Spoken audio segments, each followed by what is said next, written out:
Welcome to Careers and Coffee Talk. I'm your host, Laura. Today, I get to sit down with someone whose impact on public safety is pretty hard to overstate.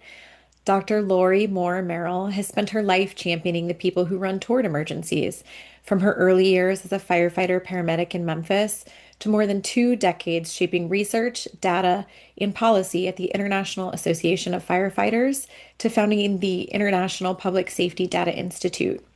Most recently, she served as the United States Fire Administrator, leading national initiatives including modernizing the nation's emergency response data system, the most significant update in nearly 5 decades.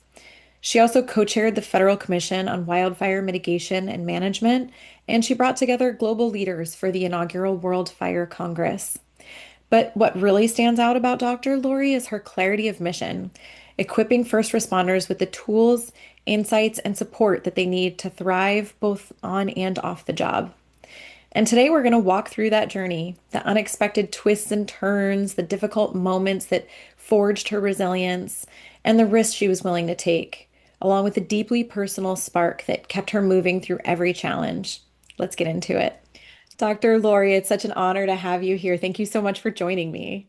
And thank you for having me. It's great to see you. Yeah, great to see you too. Now, I have to start with first things first. Of course, it's Right. yeah. So there's Oh, my that's my what- typical cup of the day. Um, I think trust the journey. Right now we're kind of on that, aren't we? Yeah, Trusting every day that the journey we're on is the right one. absolutely. I love that. I love that that's your daily cup, your daily motivation. It is indeed. And I tell you, I'm a faith-based person, and so I always say God's got a plan, and I just have to trust. So I'm trusting the journey. So there we go.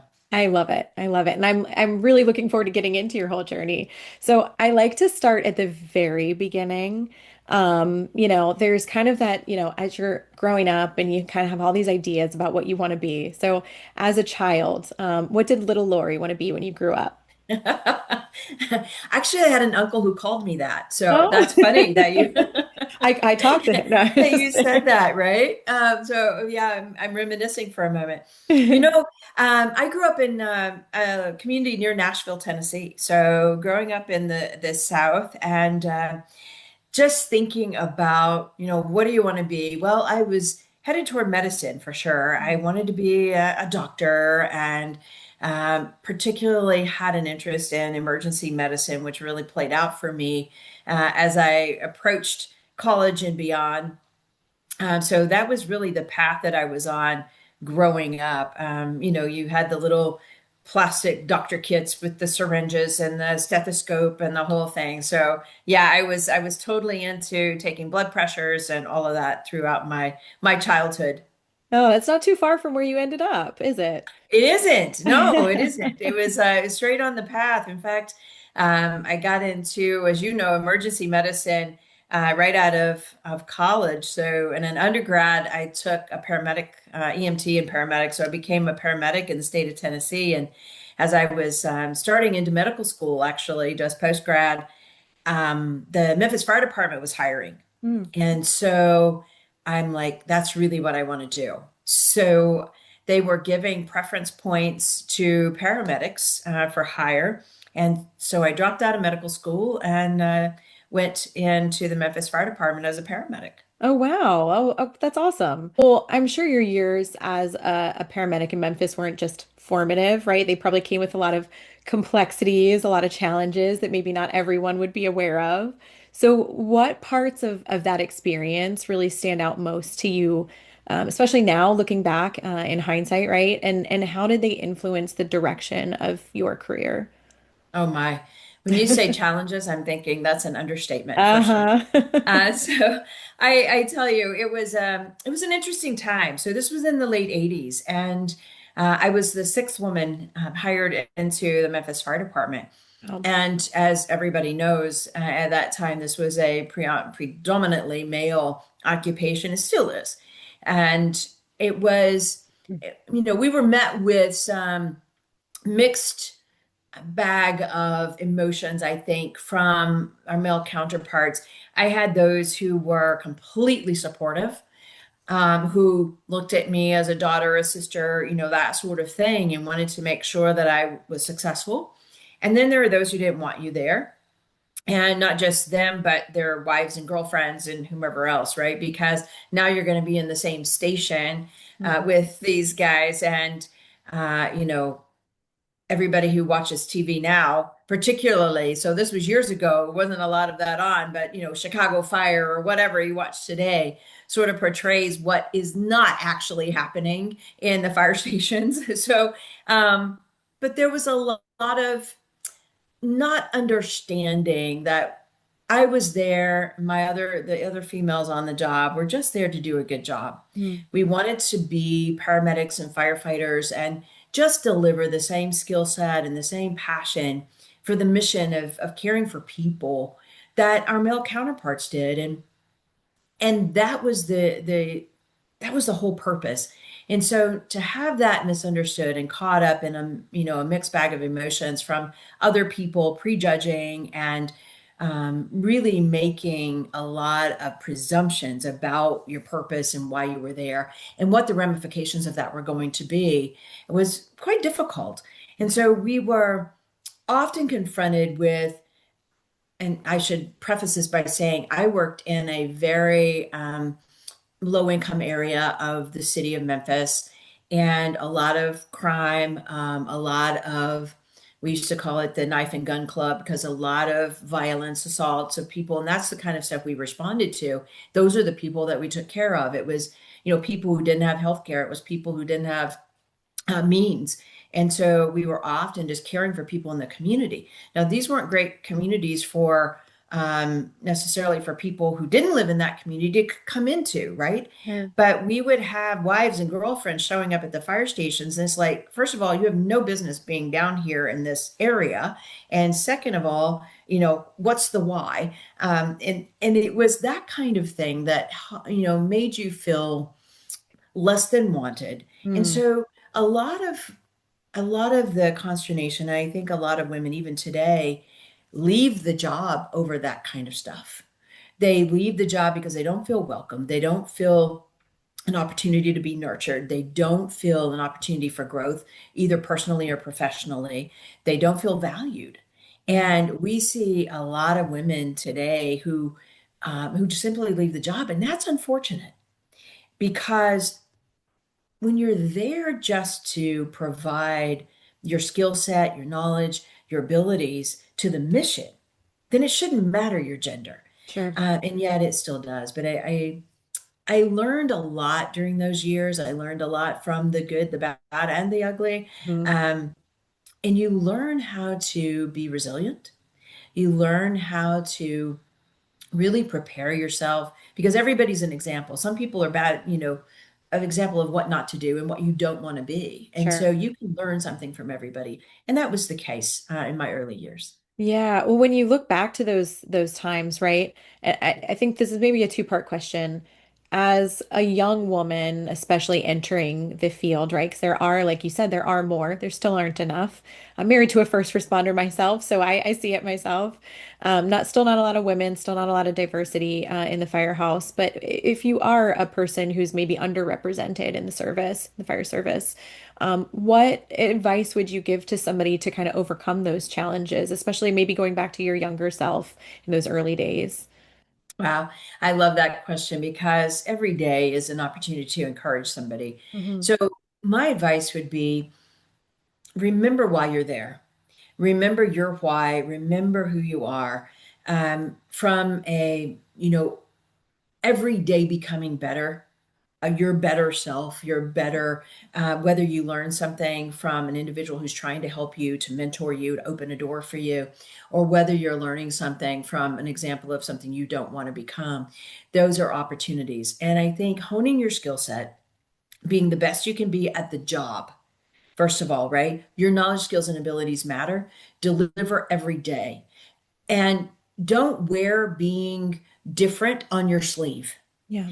Because if you're there just touting, I'm different, I'm here because I'm different, I'm here, give me the opportunity because I'm different, that's not going to work, particularly in the public safety arena. It is more about your knowledge and what you can bring to the table to be the best professional you can be. And so that speaks for itself. The other thing is, Education. I find that education is the great equalizer. Yeah, So that's why when I was on the job and was confronted with some of this, I knew I was a good medic. I knew what I was doing. The people I worked with saw that I knew what I was doing. And so you have to maintain that you're a professional and you do things well, but you have to continue to learn. So don't rest in where you are, but know that reaching out and finding more education opportunities and growing yourself is always important. Excel. And so I found, and I mentioned to you that I grew up in the South, and of course, my early years were still in the state of Tennessee. But what I found as I left Tennessee to go to other areas of the nation, that there's a little bit of a paradigm around, first of all, women are not as smart as men at that time, and a paradigm around if you're from the South, then that's you can double down on that, that you're mm, not that smart. And so I found that education and frankly, adding, the alphabet to your name helps. And sure. so now, is that important in the scope and scale of things? No, but it sure does help open some doors and it sure does gain some respectability when it doesn't come easily for Mm. you. So education in my mind is a fantastic equalizer for anybody. So never stop learning. Yeah, I love that. I love that sentiment. I also love that that applies to far outside of the fire service, right? Or Yes. to anyone really. The to piggyback on that as a leader representing diverse, diverse groups of people in many ways, whether it's gender, race, age, ideas, everything, right, across the spectrum. What can leaders do to help foster a sense of community, a sense of growth in a field that is very diverse? One of the things that I think leaders can do is learn how to lead people who are not like you. Mm, So that is a concept that I try to teach to executive leaders and anybody that I encounter. And I speak about leadership a lot in a lot of different forums. And that is always something that I think everybody struggles with until you gain enough emotional intelligence to rise above it. yeah. In other words, the first thing that we do when we are leading somebody who's not like us, whether it's gender, race, ethnicity, life choices, Hmm. whatever it is, if they're not like you or don't agree with your belief and value system, it makes them different. And so people struggle leading people who are not like them. Mm, And the first thing we do is judge. So anytime we have that scenario, the first thing is judge. And so if you talk about this, and the way I talk about it to firefighters is that it's a ladder, right? Something they can relate to. The first step is judgment. We have to go beyond that. We need to climb to the next step, which is maybe understanding, right? Seek to understand what you don't understand. Now, and I have to say to them, that doesn't mean you agree with it. mm, It just means you seek to understand it. And then beyond that, can we get to respect? Can you respect that it's different? Right? Not just understanding, have some respect that it's different and difference matters. And then we get to some sort of acceptance after that. Um, and that's where you really want to be. We often use the word being tolerant, and I don't care for that because yeah. tolerant means you're getting through it, right? But you're not seeking to understand or to engage or to learn yourself. And so I think if we can go up those rungs of the ladder, that it helps us. And a lot of people get stuck on the first rung, second rung, third rung, right? Not everybody's going to make it all the way, but trying to understand, trying to respect, and maybe ultimately accepting differences makes you a better leader. And I think that that has everything to do with emotional intelligence. Mm, So I know you and I talked about books, and one of the things that one of my favorites I'm going to show you, EQ2. If you haven't done this book, I think, and I had every senior staff member at the U.S. Fire Administration go through this because it is the basic platform for leadership.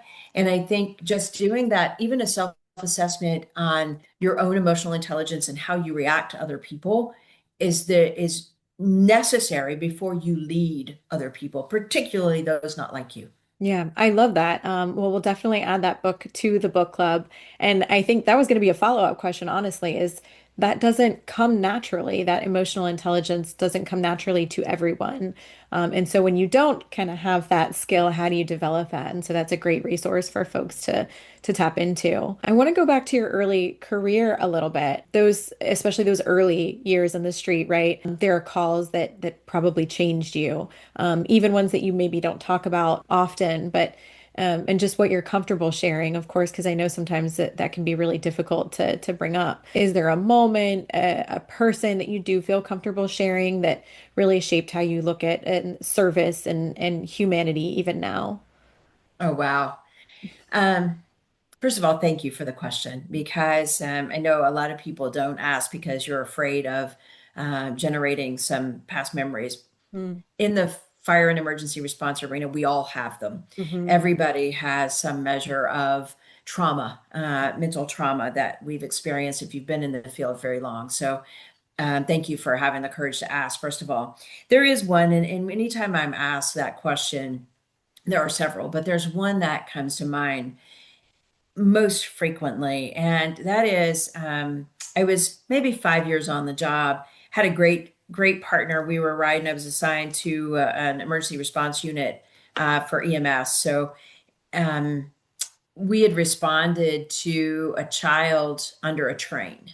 Mm. And when we arrived, what we learned was that there were three little boys, 9, 10, and 5 years old, who had been running, trying to jump on a train down by the train tracks there in Memphis. And so they were running. The two older boys managed to make it on. The 5 year old obviously did not. And so he fell just under the train, but it cut off one leg just above his ankle. And so he lost a foot.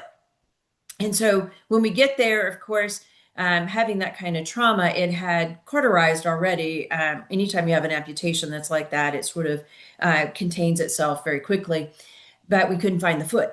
And so we're treating the little boy and he's crying, and I asked him if it's hurting, and he says no. Well, why are you crying? And talking to a 5 year old, and he says, because my mom's going to be upset that I lost my shoe. Oh That's my. the only shoes, this is the only pair of shoes that I had. And so those are moments that you don't forget. I Oh get yeah. emotional right now thinking about Oh it, but yeah. um, these are the kinds of things. And ultimately, the firefighters who were searching found the foot. We were able to get them to Le Bonheur Hospital, which is the children's hospital in Memphis. They reattached this foot. So, and it was the aftermath of I had to do something else. I couldn't leave that alone. Mm. And it was when you get off shift, my partner and I talked about it. And when I got off shift, I went and bought another pair of shoes because that was my way of dealing with that Hmm. so that I could process it in a healthy way, Yeah. and took the shoes to the hospital. Yeah.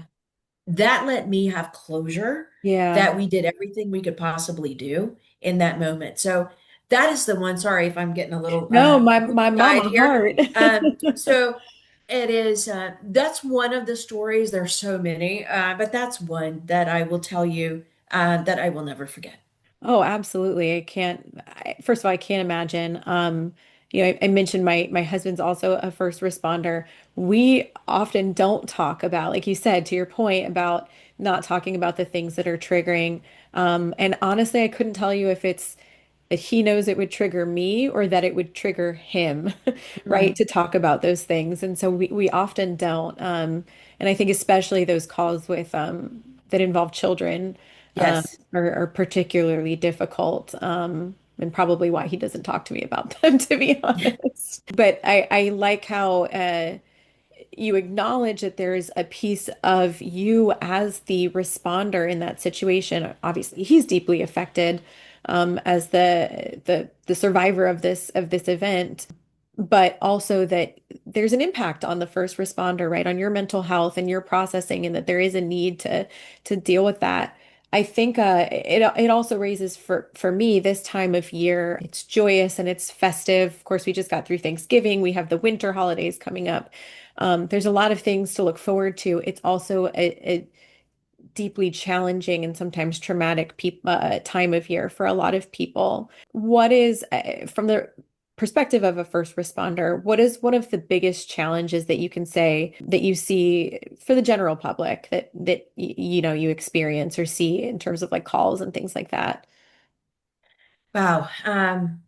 That's very wide ranging because at the base of that is what type of community do they live in? What are their means to live?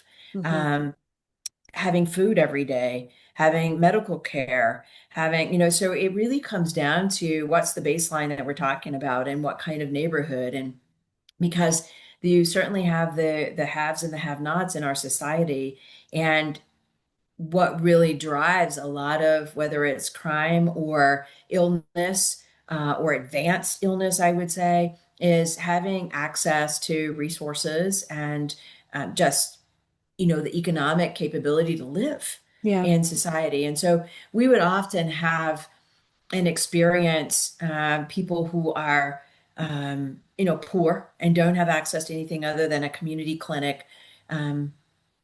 It is challenging because you then make the calls where their diseases or their illnesses are so far advanced because they didn't seek care because they had no means to do so. Mm.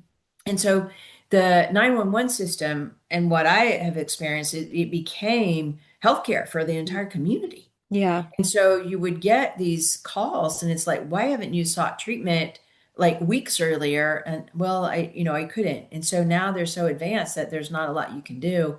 And so we would see a lot of that, and you'd particularly see that around um, family gatherings when somebody comes in and realizes they're sick or that sort of thing. The other thing of obviously that's always in the news too, but it certainly happens for first responders is there's a lot more mental health type Mm. calls during the holidays.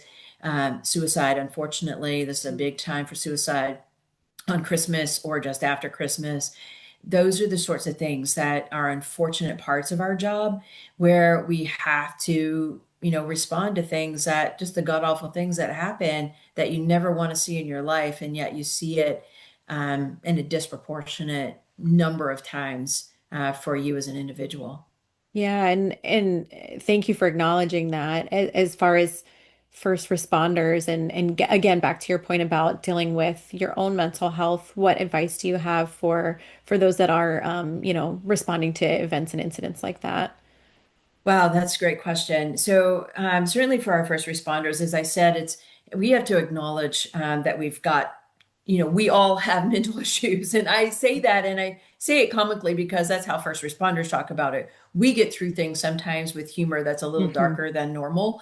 Hmm. And so the things that we laugh at are not always, normal people. I shouldn't say that. Non-first responder people would not laugh at them or think they're funny. And so we do use a lot of that, and we use the camaraderie and the shared experiences is really what I'm talking about because the shared experiences that we understand that no one else can, even comprehend what we've gone through, what you see, the things you have to do, that people they don't know. Yeah. And so being together, first of all, and understanding each other and having that camaraderie and that shared experience and talking to each other.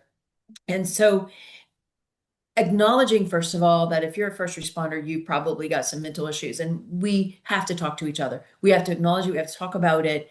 And one of the things I was recently in Australia and working with first responders over there and around this mental health issue, and one of the programs they have is just asking, are you okay? And the whole premise of the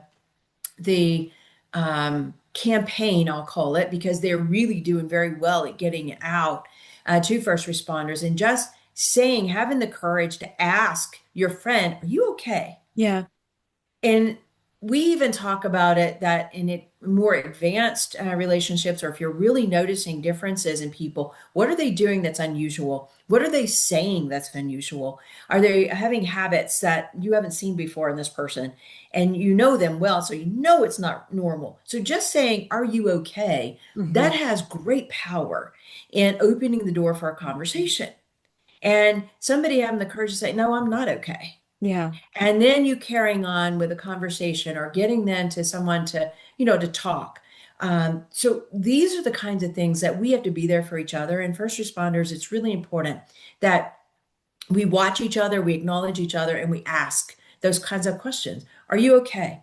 And even advanced stages, we talk about, you know, when you see someone who's really struggling and you're concerned, even moving to the point of, you're not think, are you thinking about killing yourself? Hmm. And so it's an even bolder question Hmm. that we have to have the courage to ask. And then you say, well, we're not going to do that today. So Yeah. today, let's go do something. Let's, whatever it might be, the activity. But these are the kinds of things that are this pointed one-on-one often interventions that matter because we as first responder community care about each other. And so Hmm. these are the kinds of things that I think are really important to pay attention to and to step up and have the courage just to say, are you okay? Yeah, no, I think that's great. Are you, I just want to make sure because we are veering a little bit from my planned questions here, but I think this has been such a great conversation. Are there resources specific to first responders for mental health, suicide prevention, or anything like that that you'd want to share or flag here? Absolutely. So there are two of our national organizations who are really, really well resourced in this. One is the International Association of Firefighters. So Mhm. the IAFF Mhm. has a lot of resources for responder mental health. They have really leaned into developing peer counseling teams and making sure these teams are deployed after major incidents and things like that, or even disaster to make sure our urban search and rescue teams have mental resources there, people they can talk to, resources on scene. So the IFF has really leaned into this, but they also have an array of resources for building resilience early. So don't wait until we're all in these circumstances, but let's build mental resilience before the trauma. And so everything from recruits all the way through, and senior incumbents who need to have mental resilience. And this is a continual process. It's not a one and done, but Sure. it is continuously learning and learning how to process the god awful things you have to see and do in a healthy way. So the IFF has fantastic resources, and you can just Google IFF mental health, and a lot of that will come up. Yeah. The other organization is the National Fallen Firefighters Foundation, and they have the First Responder Center of Excellence. And so the First Responder Center of Excellence just brought in a gentleman by the name of Frank Lieb, who retired from FDNY, and Frank is leading their mental resilience platform. And so that is another resource, and the First Responder Center of Excellence has a lot of resources as well. So those two national organizations, if anyone needs it, please reach out because they are very rich in these resources, and we want everyone to have them. Absolutely. Yeah, we'll definitely make sure that those resources are shared here in the video and in the episode description. So thank you so much for sharing those. Thank you also for bringing up the IAFF so we can continue on your career journey. Of course, after your time in Memphis doing more the hands-on field work, you moved into a national role at the IAFF for 26 years. Um, Yes. what pushed you to take that leap from local service to have a more national impact?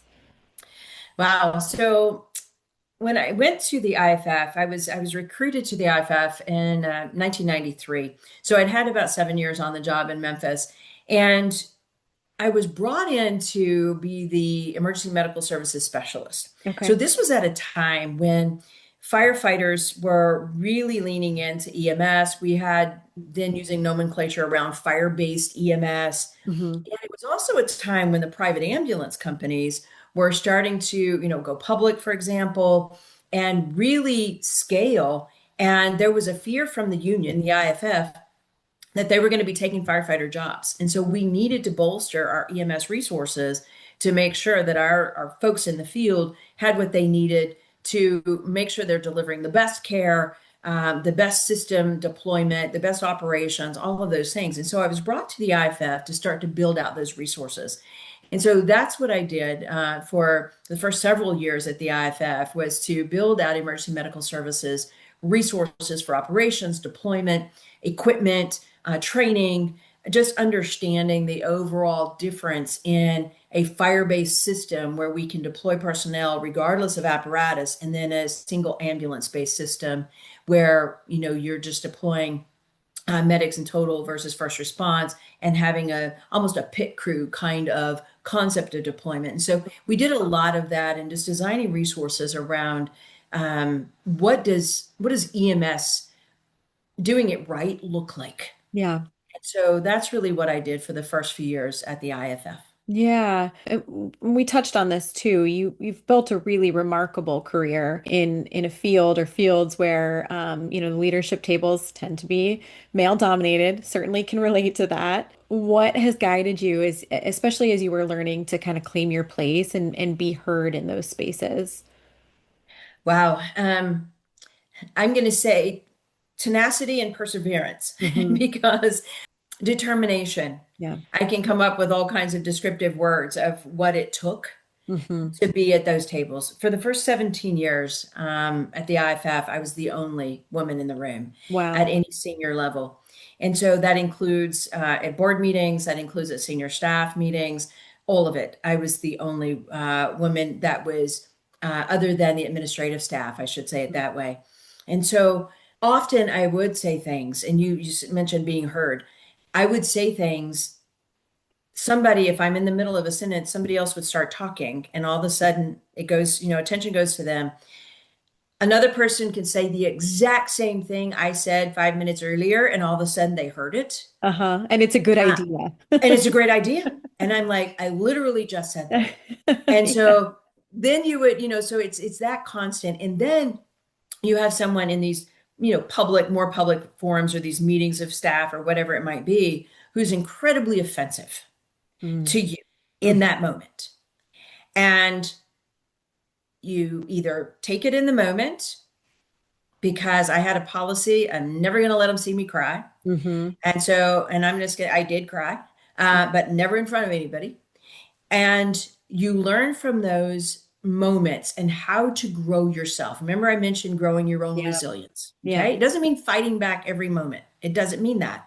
Sometimes it's walk away, build your resilience, and you come back and you deliver differently and you do something, right? It's not always a head to head fight. It is it. Yeah. And so I, sometimes it is.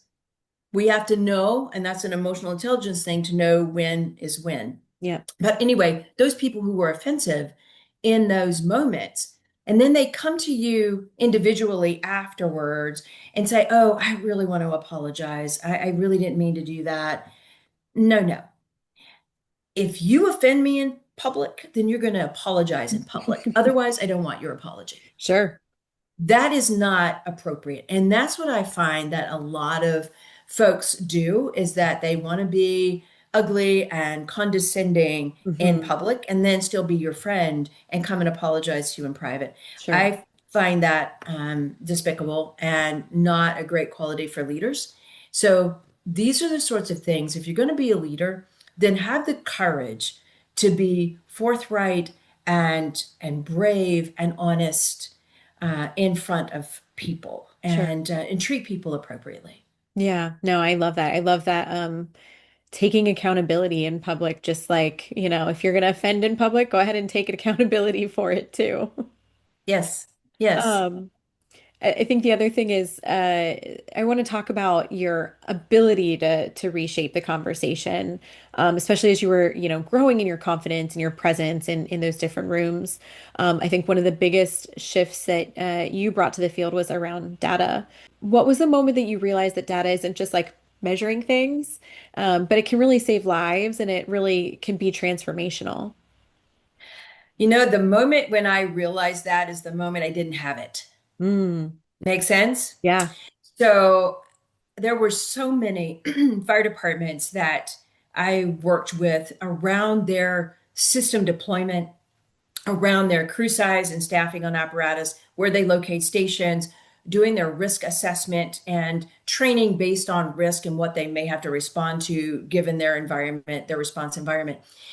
And when you can't deliver the intelligence that they need to hmm, be able to do all of those things, that's when you realize the data are missing. Yeah. And so it's imperative, and data can't be more important than when you don't have them. And that's why I have been so passionate about data, because we need the intelligence to make decisions. We need information to make decisions. And otherwise we're building on rhetoric, or, flying by the seat of our pants on based on, history. So these are the kinds of things, but I think that's when I came to the realization, is when I didn't have what we needed. Yeah. Well, after such a long tenure at the IAFF, I guess what was your inner voice telling you when you decided to found the International Public Safety Data Institute? What was your why? So that's a great question. So I was at the IFF, and I was had stood up along with a founding partner, the International Public Safety Data Institute, because we needed a place to put two major data tools that we had developed Hmm. with FEMA grant funding, by the way. And so these two tools were phenomenal. They were national in scope, and they were built because we couldn't get a change to the National Fire Incident Reporting System, the legacy firefighter and fire incident reporting. And so INFRS is what most of us Hmm. call it in short. Hmm. And so INFRS couldn't deliver the data we needed. I already mentioned why we need data, and it couldn't deliver. Yeah. So we had created two new tools to try to fill some of those gaps for decision making. And it was about, measuring the performance of a system within its context for response, and the capability, the availability, and the performance of this emergency response system. And so we developed these two tools. One was called Fire Cares, the Fire Community Assessment and Response Information System, or Fire Cares environmental system. And then we had INFORS, the National Fire Operations Reporting System. So we needed information about how fire departments perform, not just about the fire. Mm, And that's all we were getting in the national system. It was sure. about the cause and origin and the fire itself, what it burned. I needed to know what firefighters did when they show up. How Mm, many did we need? Was that effective, right? All of the operational context. And so we built these tools, and we needed a place to put them. And so we created the Institute. And then once the Institute was standing and the tools had been stationed there, along with the research team, which was a multi collaborative research team, both government, non-government, institute, academic, all of these different players. That's when I made the decision to retire from the IFF. And so I went to the general president at the time, and I said, I think it's time. I need to go run this. I need to make sure that the data will stay aligned with the IFF, will stay aligned with the IFC. We're going to stay aligned with all of our national organizations, but I need to stand this and move it so we have the data we need, because again, the national system's failing us. And so he agreed, and that's how that played out. So I retired from the IFF and led the IPSDI then for a couple of years. Yeah. So I think founding an institute is one thing, right? Seeing its work actually change something is quite another. Was there a moment that you can point to where you really saw the impact of IPSDI in the wild, if you will, and you Yeah. felt really proud about what you created? Yes, as we were onboarding fire departments onto this new National Fire Operations Reporting System, which, by the way, is the precursor to, we're going to talk about Nearest, I think, in a Yes. moment. So I'll make the connection then. But at the time, bringing fire departments onto what was in fours, um, and watching them for the first time be enlightened to the data analytics that were possible. We didn't create, or make up new data. This was data that already existed. Hmm. Everything from their street grid to their built environment, all the structures in their community, to the weather, things that create risk and cause them to have to respond, to census, to social vulnerability index. All of this data that already exists, we simply put it in a platform and then connected to their computer aided dispatch system that gave us the incidents, the location. So it was a geospatial framework. And so for the first time, having these departments on board and them totally, dumbfounded at what the possibility was with data that they already have. Yeah. And it was intriguing to watch this and very exciting to see this happening. And so one by one, were building this system and really trying to take it forward. At the same time, we had built an exposure tracker, an app for exposure tracking for firefighters, because as you know, we've got very high incidence of cancer, Mm. 14% higher than the general population in the firefighting community. And so having them track their exposures to toxic environment and that sort of thing is really important because we have some presumptive laws that if you can track cancer, in many states, it's presumed that it came from the job, right? So these things matter. And so this exposure tracker was really important. So these are the things that I'm really proud of that IPSDI was doing. And then, of course, when I handed off the Institute, it's still thriving today, but I handed it off when I was asked to come into the Biden administration. And the leader that I selected to carry it forward is doing a fantastic job. We left them with some grants and contracts, so they were able to continue on, and they're doing great things. That's amazing. That's awesome. Thank you so much for sharing that. And of course, that brings us to your time as the United States Fire Administrator, which I think many people might be surprised to learn sits within FEMA. So that's where we overlapped. Take me to the moment where you were asked, you learned you would be the next U.S. Fire Administrator. I can't imagine what was going through your mind, and I'd love to know the first person that you told. That's a great. Well, I'll tell you a little bit of a kind of a funny story. Right after the election in 2020, that just almost immediately after the election, the next couple of days, I get this very strange email asking if I would be on the transition committee, the Biden-Harris transition committee. And I thought it was a joke. I'm like, this is real. So I wrote back and said basically that, is this real? And they gave me a phone number that I could call. And so it was, in fact. And so I was invited to be on the Biden Harris transition team. And I worked what at that time was the DHS, FEMA, what we called the COVID cell, Mhm. because we were still right in Yep. early COVID then. And so I was very honored to serve in that capacity and with many really fantastic individuals, leaders across our nation who have the nation at their very heart. And so, very honored to do that. As part of that, of course, you evaluate all of the positions. And as we transition government, obviously, presidentially appointed positions have to transition as well. And so that's where it came about that I was then tapped to become the U.S. Fire Administrator and was very excited to be able to do that and to serve in that capacity. So when I learned that, it really came about when you get a call with the FBI starting your background check. So Right. no one else tells you about it. You just get a call from the FBI. So it's a little disturbing at first when they're asking you about your colleagues and give us names of your family and give us names, right? And so a little disturbing since no one called and told you that you had been selected. And so that's kind of how it played out. Oh my And you gosh. sort of have to put two and two together as it comes around. So we did all that. And once you get through the background check and actually come in and start, it becomes very exciting. It's a little overwhelming at first as well to try to get your hands around something, knowing that you have a very limited time frame to actually move things and make a difference. Absolutely. Yeah, you mentioned some of the uh, enormous risk that came along with that role, and especially in those early days of the pandemic, wildfires, workforce challenges, other climate impacts. I mean, the list goes on and on, right?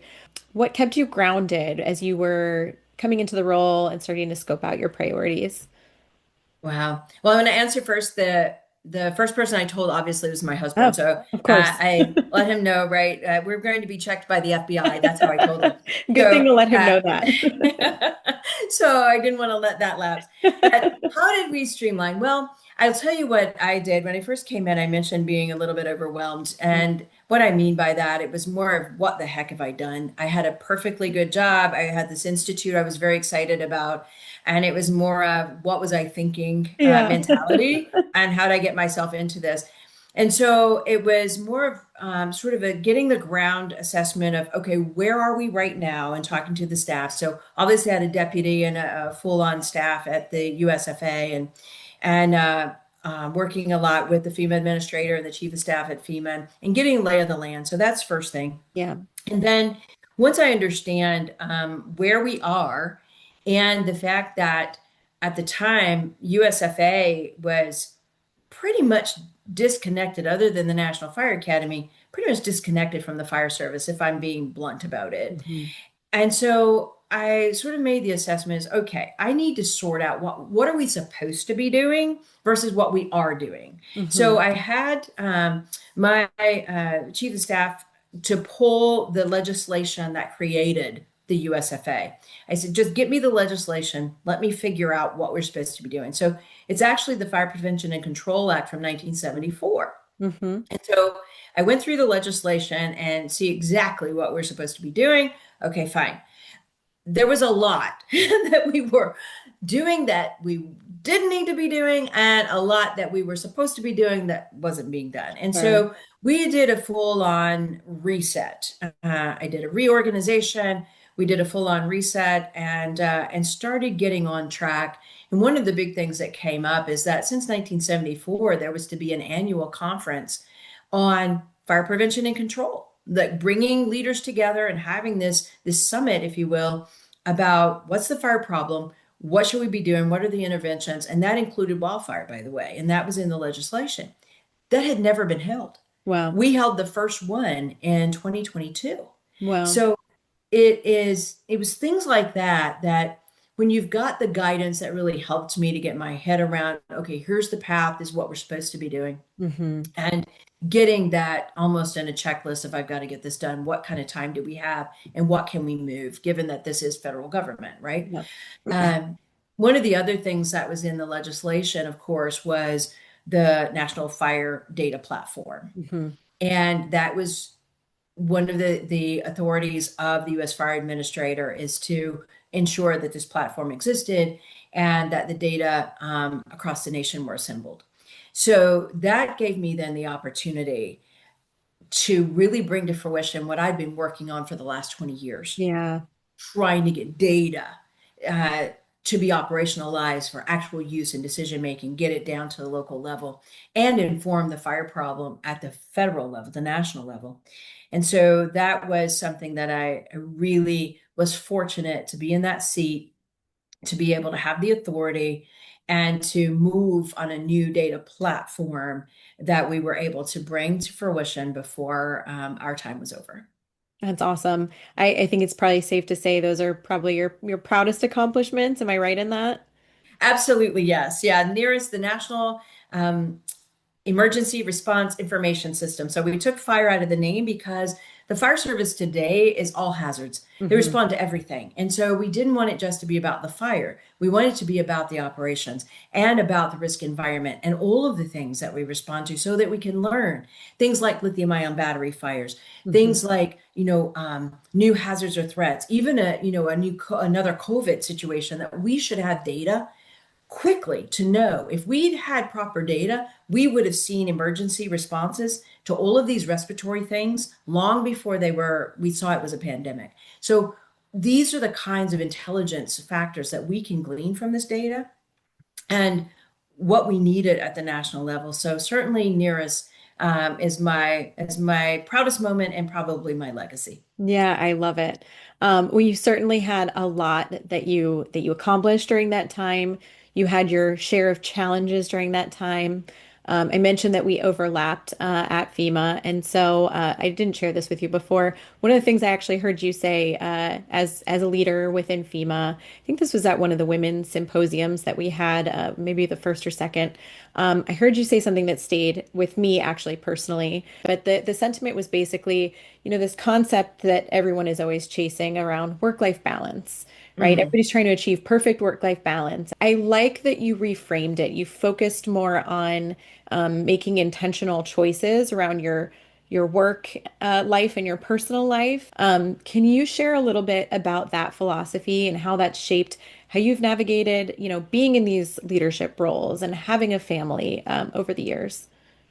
Wow. Yeah, thank you for that because it is certainly something that you learn as you go. And if that is a piece of wisdom that I can share with other women, other men, whomever, I think it is important to understand because people do focus a lot on work-life balance. And I think that there are seasons actually when, yes, that can happen, and there are seasons when it cannot happen. Mm-hmm. And so it is a choice. And there are times, if you've got small children and they're in school and you're trying to balance a career, you know that balance is difficult. And so you have to make choices. If you have to travel with your career, you're going to miss things at your kid's school. That's a choice. Yeah. And so these are choices that are not easy, but they are often made for the greater well-being of your family, perhaps.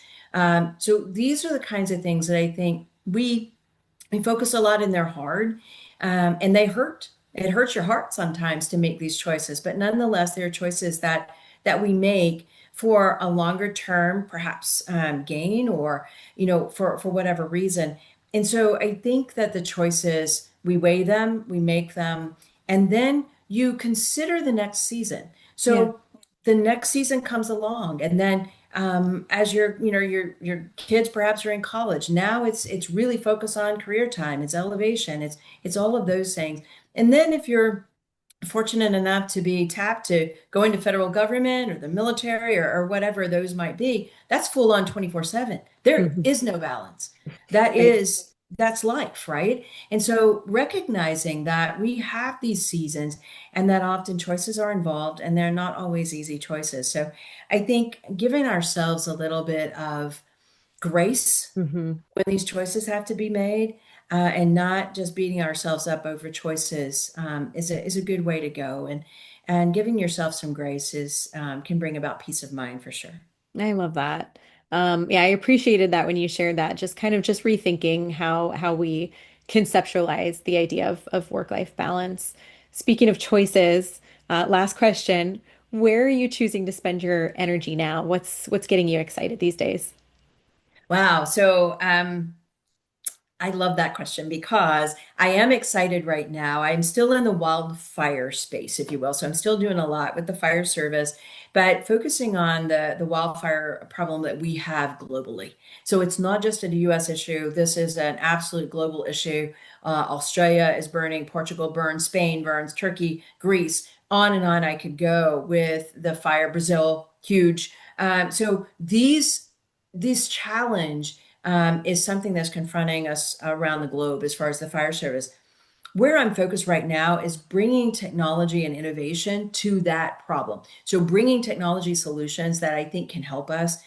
Often, we see the evolution, especially in the firefighting arena, of new tools that are coming into our space. Mhm. And it takes a minute to accept them, but once we accept them, they become, I think about thermal imaging cameras, for example. These are kind of old school now, but at first they were like this really cool innovation, right? And I don't know if I like that, or yes, we've got to have them, whatever the sentiment. Well, the Mhm. same thing, we're at a point right now that is a junction time of new innovative technology. Some of it is AI enabled, right? So Mhm. we're leveraging this new tech and trying to get it from the innovation to match the solution, but also making sure that it is efficacious, that it does what it says it's going to do, that its performance is consistent, and that it is safe for operation, and then it can fold into operational response protocols.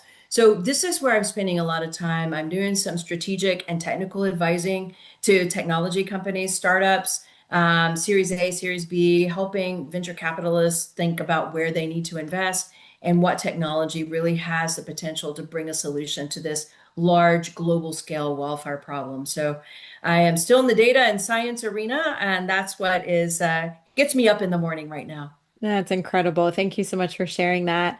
Dr. Lori, I just want to thank you again for the doors that you've opened, the stories that you've shared with us, and the work that you've done in service to our nation. Thank you truly for sharing this with us. It's really been a gift to learn from your journey.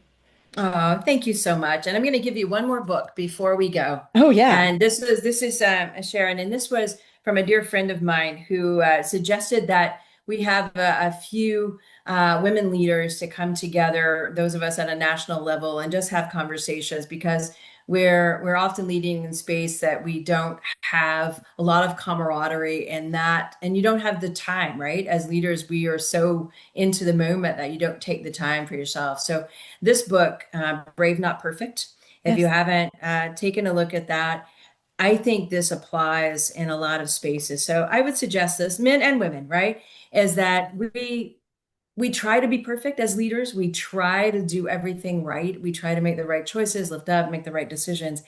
And sometimes it comes down to understanding we can't be perfect, but we can certainly take on courage. We can be brave in the moment and do the next right thing. And Yeah, I think that's what it comes down to is lifting up others and always doing the next right thing. that's perfect. Great way to end it. Going to add that to the book club for sure. Thank you so much again. It's my pleasure. Thank you for having me. And that's a wrap on this episode of Careers in Coffee Talk. Big thanks to our guest today for pouring out so many great insights. And hey, thanks to you for hanging out with us. If this episode gave you a little jolt of inspiration or made your day a little bit more brewed and balanced, be sure to click that subscribe button so you don't miss what's coming up next. Got a minute? Drop me a 5-star review. It's basically the podcast equivalent of buying me a fancy oat milk latte. Quick disclaimer though, the views expressed in this episode are personal and do not reflect those of any organization. This conversation is not an endorsement of any company, product, or service. It's just real talk over virtual coffee, okay? So until next time, stay curious, stay caffeinated, and keep chasing the career that makes you feel the most alive. Catch you next time.